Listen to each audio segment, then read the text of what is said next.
Hey everybody, Jay here, and listen up. First time flying? Feeling a little overwhelmed? Like you might accidentally end up in the cargo hold with the luggage? Hey, we've all been there. Taking to the skies for the first time can be a little intimidating, but don't you worry your jet-setting little head. I'm here to walk you through every single step, from the minute those automatic doors open at departures to the moment you plop down in your seat. We're talking about everything. Checking in, navigating that security line like a pro, even finding the best airport snacks. Because let's be real, the snacks are a highlight. Whether you're heading out on a big adventure, finally taking that dream vacation, or even moving to a whole new country, I've got your back. So buckle up, get ready for takeoff, and let's make this airport experience smoother than a smooth jazz saxophone solo. Let's go. Alright, first things first. Airports run on a tight schedule, and believe me, you don't want to be that person sprinting through the terminal like you're in an action movie. No sir, not us. We're aiming for cool, calm, and collected. So how early should you arrive? I'm glad you asked. For domestic flights, I'm talking about those trips within the same country. A good rule of thumb is to get to the airport at least 2 hours early. That gives you plenty of time to check in, hand over your bags, hopefully without any excess baggage fees, am I right? And make your way through security. International flights, on the other hand, those globe-trotting adventures, well, those require a bit more lead time. I'm talking 3 hours, my friend. You'll need the extra time to deal with things like passport control, and maybe even exchange some currency. Of course, it's always a good idea to double-check with your airline. They might have some specific recommendations based on your destination or the airport itself. But trust me, a little extra time is way better than feeling like you're in a race against the clock. All right, you've made it to the airport with time to spare. You're looking good, you're feeling good, now it's time to check in. Don't worry, it's easier than parallel parking a shopping cart. You've got a few options here. First up, we've got online check-in, which is about as convenient as it gets. You can usually do this 24 hours before your flight right from your phone or computer. Just head to your airline's website, pop in your booking reference, and voila. You'll get your boarding pass digitally. No paper, no fuss. It's like magic, but with less smoke and mirrors and more Wi-Fi. If you prefer a more hands-on approach, or maybe you're rocking a sweet vintage suitcase that needs a personal introduction to the airplane's belly, you can use the self-service kiosks at the airport. These handy machines are basically like giant tablets. You just follow the on-screen prompts, scan your passport or ID, and print out your boarding pass. Easy peasy. Of course, there's always the classic option of checking in at the airline counter. This is a good choice if you've got any questions or need some extra assistance. Just be prepared for a potential line, especially during peak travel times. Oh, and speaking of lines, a little pro tip for you. Weigh your bags at home before you head to the airport. That way, you can avoid those pesky overweight baggage fees.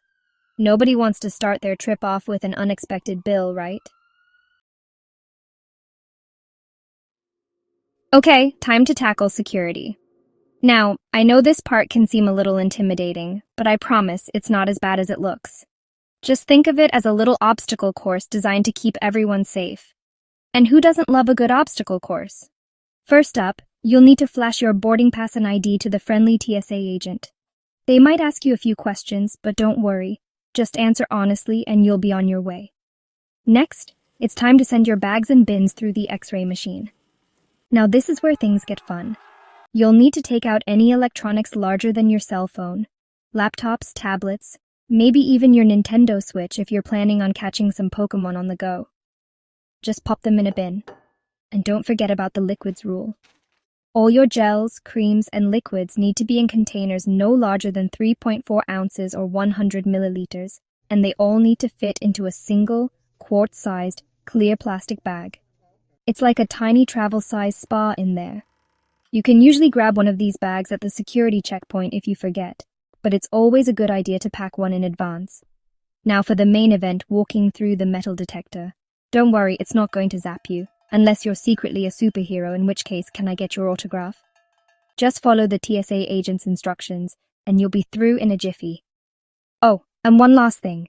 Remember to be patient and kind to the TSA agents. They're working hard to keep everyone safe, and a little smile goes a long way. All right, if you're on an international flight, you'll have a quick pit stop at immigration once you've cleared security. Think of it like the cool kids club of the airport. Only the coolest travelers get to go through here. Don't worry, it's usually a pretty straightforward process. You'll need to have your passport handy and ready to show the immigration officer. They might ask you a few questions about your trip, like where you're going, where you're staying, and if you've packed enough snacks. Okay, maybe not that last one, but you should always pack enough snacks. Just answer their questions clearly and honestly, and don't forget to smile. A little friendliness can go a long way, even if you're jet-lagged. They'll stamp your passport and boom, you're officially in a new country. How cool is that? Now go forth and explore. Okay, you've made it through security, navigated the passport labyrinth. Now it's time to find your gate. This is where the real adventure begins. Think of the airport like a giant maze and your gate is the prize at the end. But don't worry, you've got this.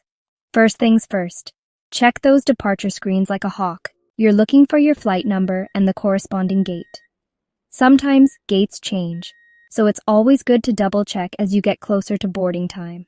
Airports can be big, like really big, so make sure you give yourself plenty of time to get to your gate, especially if you've got to trek across the entire terminal. You might even need to hop on a moving walkway or catch an airport train. Hey, it's all part of the adventure. And here's a little pro tip. Once you find your gate, take a minute to get oriented. Locate the restrooms, grab a snack or a drink, and maybe even scope out a comfy spot to relax before your flight. Trust me, a little preparation goes a long way. You've made it to your gate high five. Now it's time to sit back, relax, and soak in the pre-flight atmosphere. But, hold on a second before you wander off to explore that bookstore across the terminal. There are a few things you need to do first. First and foremost, keep your ears peeled for any announcements about your flight. Gates can change, flights can get delayed, and you definitely don't want to miss any important updates. Next, take this opportunity to charge your phone, tablet, laptop, or any other electronic device you've got. There's nothing worse than getting on a long flight with a dead battery. And of course, no airport waiting experience is complete without a little snack break. Grab a coffee, a sandwich, or maybe even a slice of pizza. It's important to keep your energy levels up for the journey ahead. Just remember to stay close to your gate and keep an eye on the time. You wouldn't want to miss your flight after all that hard work. All right, folks, this is it. The moment you've been waiting for. Boarding time. Get ready to queue up, show off that boarding pass one last time, and step onto that magnificent flying machine. Listen carefully to the gate agent as they announce the boarding groups. Usually passengers with special needs, families with young children, and those seated in first or business class get to board first. Everyone else will follow in their assigned groups. When it's your turn, have your boarding pass and ID ready to show the gate agent. They'll scan your boarding pass, and then it's time to make your way down the jet bridge or into that funky little airport shuttle bus that takes you to the plane. Once you're on board, find your seat and settle in. Stow your carry-on luggage in the overhead bins or under the seat in front of you. And don't forget to take a moment to appreciate the fact that you're about to embark on an incredible journey. All right, before I let you go, here are a few bonus tips to make your first flight even smoother. First up, pack a few essentials in your carry-on bag, like a good book or magazine, some headphones, a water bottle, and maybe a few snacks to tide you over. Trust me, airport snacks can get expensive. Speaking of snacks, if you have any dietary restrictions, it's a good idea to pack your own food, as airport options can be limited, and don't forget to stay hydrated. Drink plenty of water, especially on long flights. Keep all of your important documents, passport, boarding pass, Idaho handy and easily accessible. You'll be surprised how many times you need to show them throughout your airport journey. Don't be afraid to ask for help if you need it. Airport staff are there to assist you, so don't hesitate to reach out if you have a question, get lost, or just need a little guidance. And finally, relax and enjoy the ride. Flying is an amazing experience, and I hope you have an incredible time on your trip. And there you have it. You've officially conquered the airport. Give yourself a round of applause. You navigated the check-in process, breezed through security, and even found your gate without pulling a home alone. You're basically a seasoned traveler now. If you found this guide helpful, give it a big thumbs up and subscribe to my channel for more travel tips and tricks. I'm here to help you navigate the world, one adventure at a time. From the bottom of my travel-loving heart, have an amazing trip. Stay curious, explore new horizons, and don't forget to send me a postcard.